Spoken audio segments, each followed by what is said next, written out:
Up next, we consider whether reports about Congresswoman Nancy Mace running a bot army to boost her public perception indicates that she is winning or that we as a society are losing.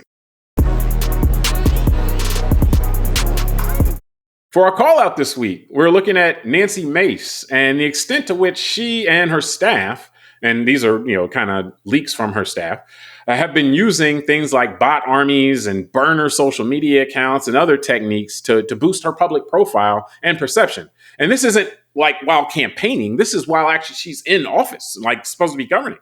So, Tunde, just what's your reaction to these revelations? That Nancy Mace is so invested in the social media bots and controlling her online perception. What's your thoughts on that? My thoughts, that's a good question. My thoughts is it's absolute, BS, but I'm not surprised because we are in this age that we're at where the internet is all abundant. And I would say this, it's interesting to hear this from her staffers because I think she's probably more of an extreme example. She's like the tip of the iceberg, the one we can see. But I wonder, like an iceberg underneath, how many other people that are in Congress or the Senate that are, we send as constituents to go do a job and represent us and our interests in Washington. And not only themselves personally, but making all their staffers spend all this time and resources online to promote an individual and not to promote the interest of the constituents. So to me, that's why I say BS on a serious way, because unfortunately, to me, it appears that the kind of entertainment side of our life and our culture has permeated everything and is now just fully permeated our political kind of world as well, where these people want to be celebrities and kind of courting attention at all costs. So that to me is why it's BS and sad. Well, see, I would say neither one of those terms. I'm happy that she is doing it because ultimately she is reacting to the incentives that she sees in front of her. And the problem that we have is the incentives.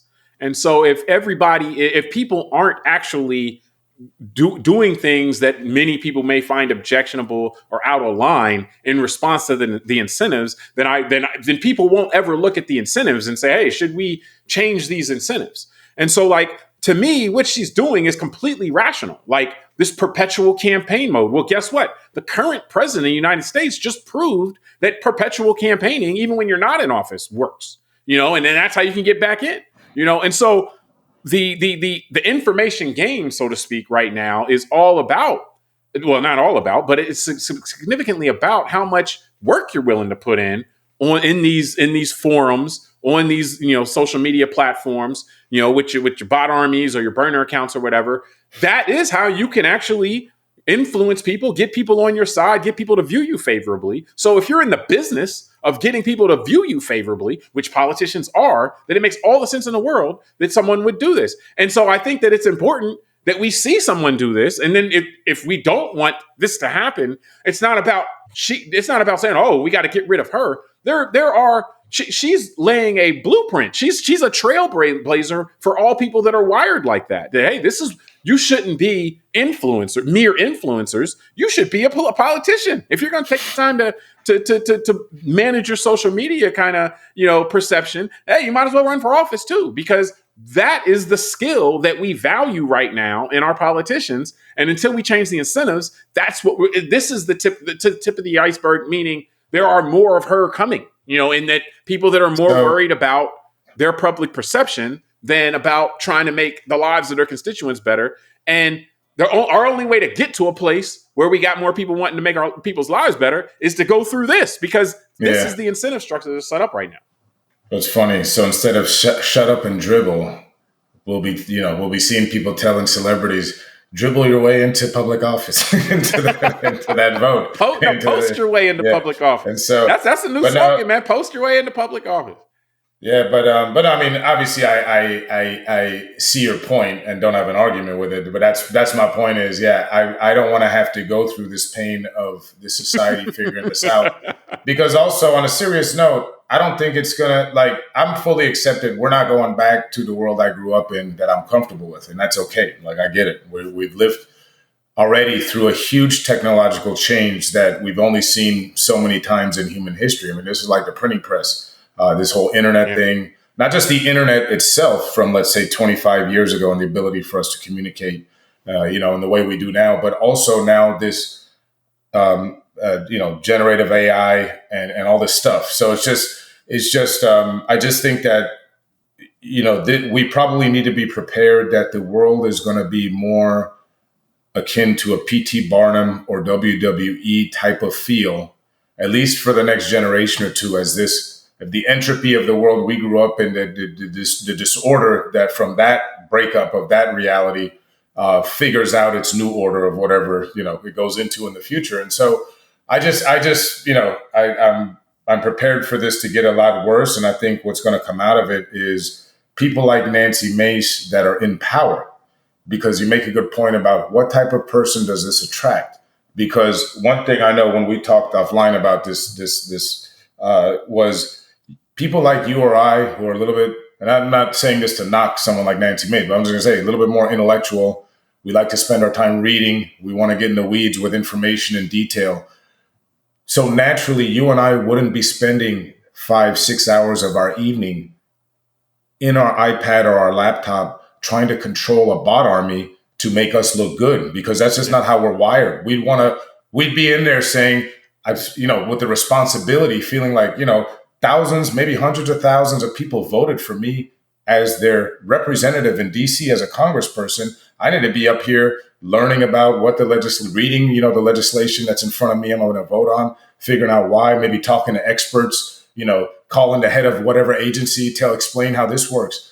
That takes time. So we're going to elect people that instead of taking the time to do what traditionally the job called for, they're going to be taking time, like you said, to be in full campaign mode. And one thing I thought of in preparing for today, I was reading about it, the staff's time's taken up with that too. So a staffer, like you said, that was quoted said that, I thought we should be doing things for our constituents. So that tells us he doesn't feel he was. And the second thing is this stuff isn't free, right? Like to boost online. We're on YouTube to have a social media presence effectively and maybe hire the right digital media firm costs money. So where does that money come from? Fundraising, or you got a lobby, which means you're in someone's pocket. So this does create other laws of unintended consequences that I think will play out in how people govern. But what it illustrates, though, and again, you can't explain to someone, or it's harder to explain to someone that, hey, the way the system is set up right now, you are encouraging certain types of people to get involved. Your other types of people, you're making it so they would never get involved, and that's kind of the point you were making is that, well, a person who is more invested in social media would defeat a person who is more invested in learning how to govern in an election. Like it wouldn't be a contest. Like the person who's more invested in social media, you could be the master of everything, but that's really difficult, and in some things, just going the extra mile, a person may not be wired to do. And so I think we have to see it and then decide if we like it over time. Like maybe we'll get into a situation where you have a bunch of people, like something actually happens. Some of this is your Maslow's hierarchy stuff. Like we feel like our government's pretty much on autopilot. We don't think that it matters if you have people that are, it doesn't matter if your executives read. Probably not. It's kind of how we feel right now. So if that's the case, it's like we kind of may need something to happen that would make people appreciate like, oh, no, we actually do want to have people in power that are paying attention to stuff and that are trying to prevent things before they happen and so forth. Maybe not, because that's the kind of thing that you kind of have to learn from experience, and so to me, this is the experience getting time, and we'll decide what we as a society will decide what it is that we like and what it is that we don't like. Or we may just be distracted and not even really pay attention to what's happening and start to think that whatever is the only way that things could be. So, I just think that we should not look at her as like something's wrong with her necessarily. This is a reason to look at the system, the structure of the system, and kind of the incentives that are in place, and say, okay, well, why is it that someone if you think that somebody like this operating in government is good, then double down, say, hey, we need to keep things going. If you think somebody operating like this in government is not in the best interest, then you need to figure out necessarily not castigate them, but figure out, okay, well, why is this person in an advantageous situation in the current situation? And so Now, I will say this though: politics has always been about kind of managing one's image. Like it goes back, to like at least in American politics, it goes back to the very beginning. In terms of how Washington's image was managed, or I remember reading a story one time Or about how FDR is the best, one of the best examples. FDR with the wheelchair. Yeah. Yeah, well, yeah, but here's what one that always stands out to me is about Thomas Jefferson, and that at the beginning of the country, one of the public was turned off by people who brazenly sought power, and so you kind of had, in order to get in the position to run for election, you had to pretend like you didn't want to run, and so they played this little Get game. Everyone else talking about you.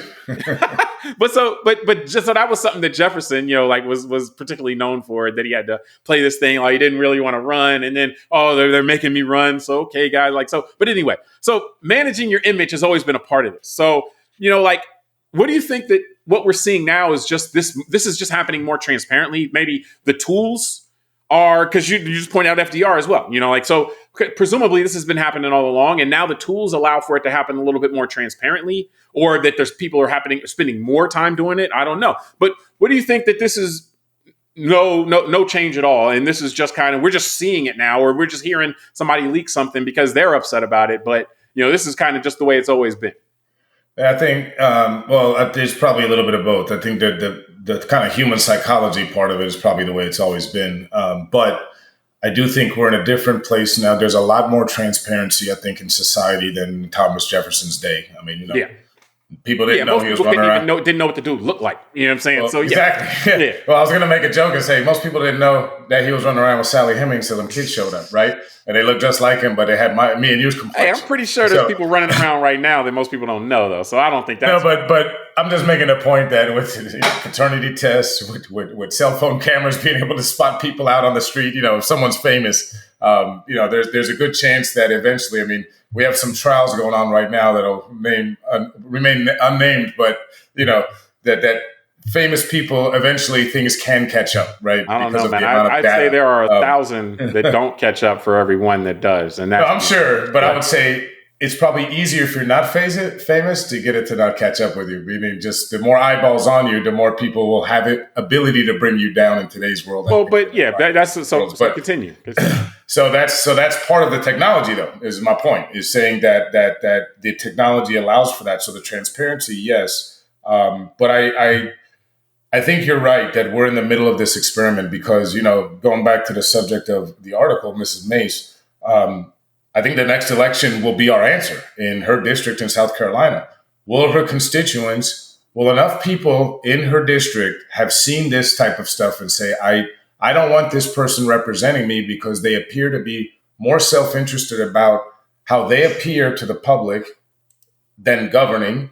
Or is her, like you said, is her mastery of and savviness on the computer and social media enough of a marketing tool for the lack of governing to not matter? I think that is actually going to be the 2026 election test, her congressional election.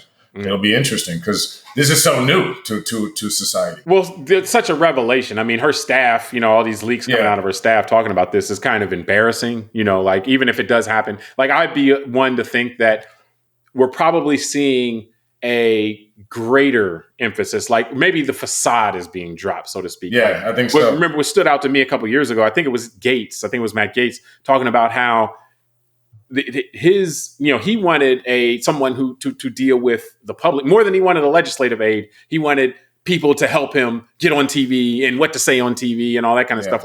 He knew that he felt that was more important for him than knowing how to govern.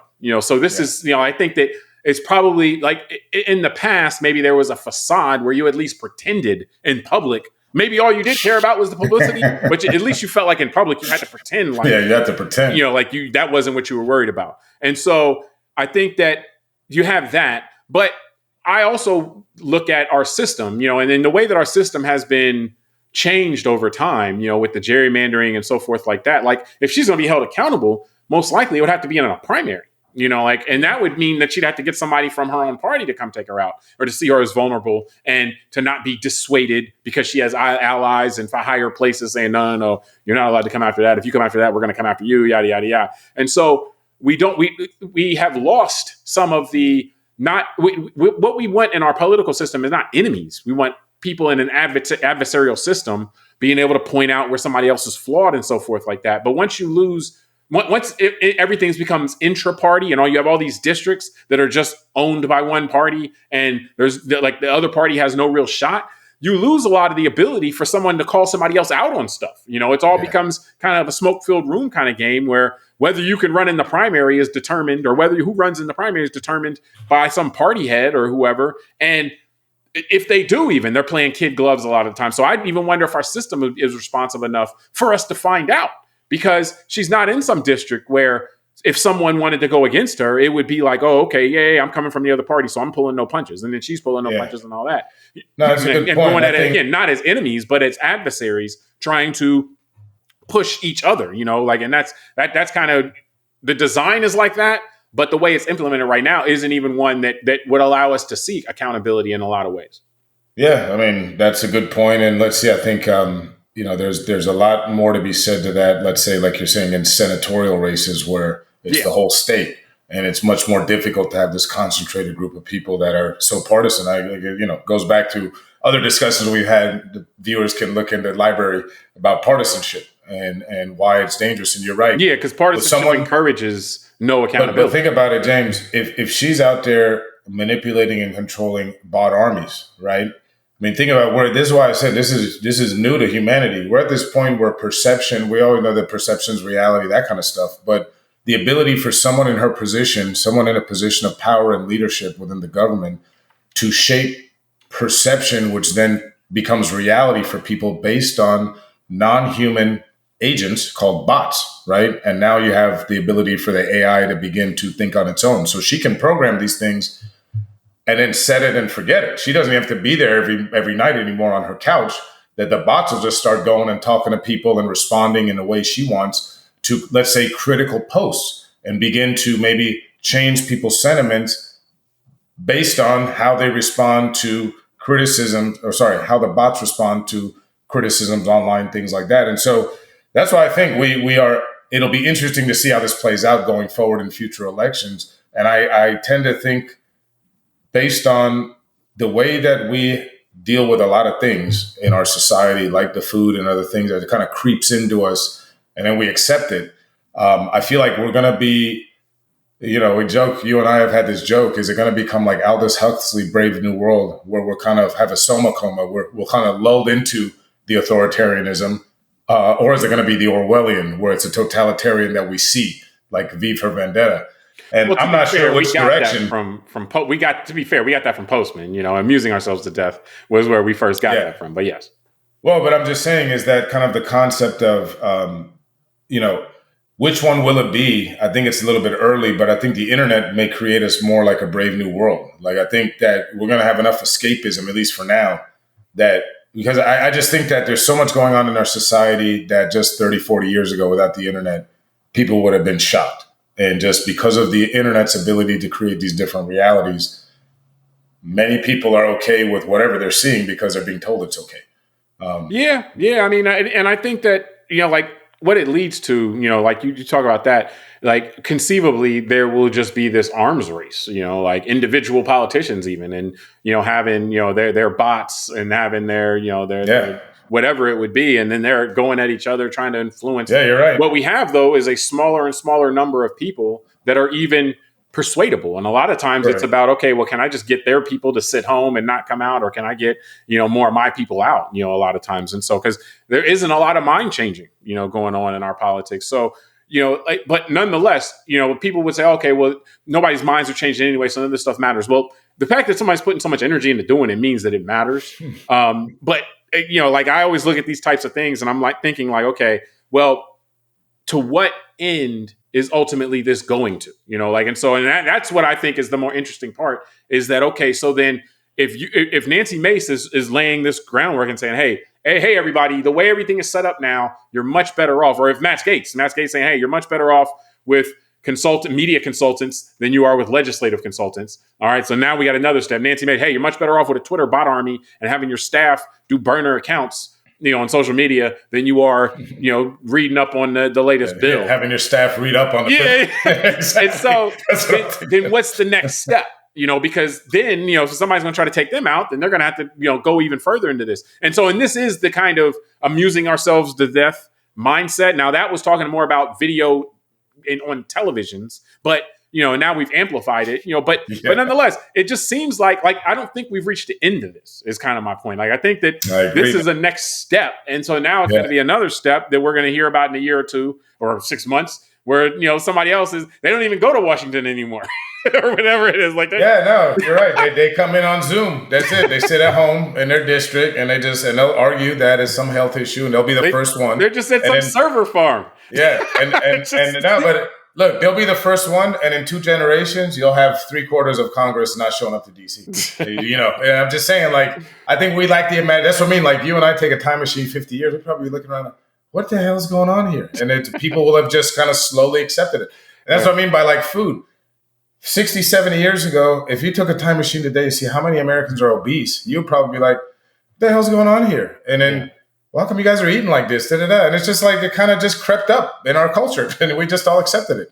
Well, we got conned also, though, and that's kind of what we've learned over the past few years. What's going on now, right? Yeah, I guess that's government kind of the selling truth. our data, breaking things, and we're being told it's okay. It's all good.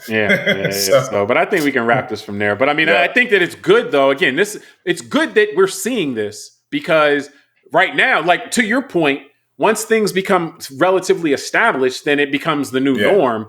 If we're seeing this now and it's kind of shocking to us, then we're still at a point where we can kind of adjust the trajectory of it. Now, whether we do or not, whether we do or not, everybody else cares.